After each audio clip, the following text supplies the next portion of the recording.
នេះខ្ញុំចង់ដឹងពីលោកសុភិរិទ្ធត្រង់ថាតើតាមពិតលោកសុភិរិទ្ធបានឲ្យយោបល់ច្រើនហើយបើយើងនិយាយទៅ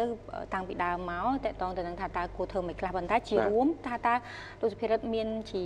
ការឲ្យអនុសាសន៍អ្វីជារួមទៅឲ្យអ្នកដែលស្ទាក់ស្ទើរនៅស្ទាក់ស្ទើរមិនទាន់ចង់បើកហើយថាតើគាត់គិតគូរអីខ្លះពីជាពិសេសតកតងរឿងគ្រប់គ្រងហិរញ្ញវត្ថុនេះជាដើមចា៎បាទអរគុណសំណួរនេះសារខ្លីរបស់ខ្ញុំចង់ highlight ចំណុចមួយមុននឹងបងប្អូនទាំងអស់គ្នាចាប់ផ្ដើមការធ្វើអាជីវកម្មនាពេលបច្ចុប្បន្នជាពិសេសក្នុងបរិបទប្រទេសកម្ពុជានិងក្នុងបរិបទនៃតំបន់អាស៊ីអាគ្នេយ៍យើងនេះចា៎សូមឲ្យបងប្អូនគិត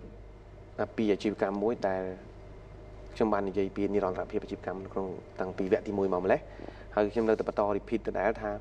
ត្រូវគិតថាតើអាជីវកម្មហ្នឹងអាច go beyond of Cambodia or not មានន័យថាអាចទៅផុតទីផ្សារកម្ពុជាឬយ៉ាងណាពួកហេតុអីបានខ្ញុំឲ្យបងប្អូនទាំងអស់គ្នាលើកចំណុចនេះនៅកម្ពុជាប្រហែលជាអ្នកចង់ចាប់ផ្ដើមអាជីវកម្មគិតទី1គឺគិតថាលក់នៅក្នុងមួយតំបន់ទូចមួយលក់នៅក្នុងទីផ្សារតូចមួយជាការពិតយើងលក់បែបហ្នឹងមែនក៏ប៉ុន្តែ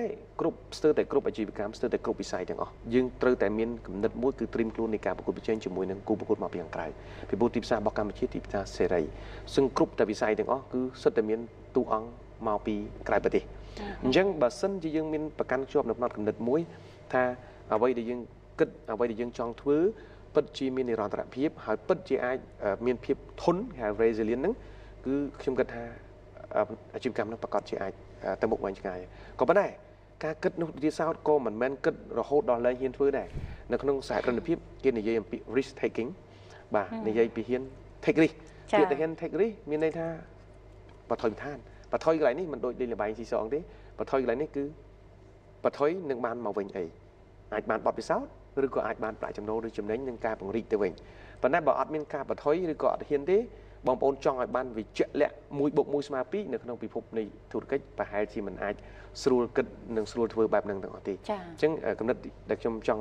ខ្លីគឺមានប៉ុណ្ណឹងបាទចា៎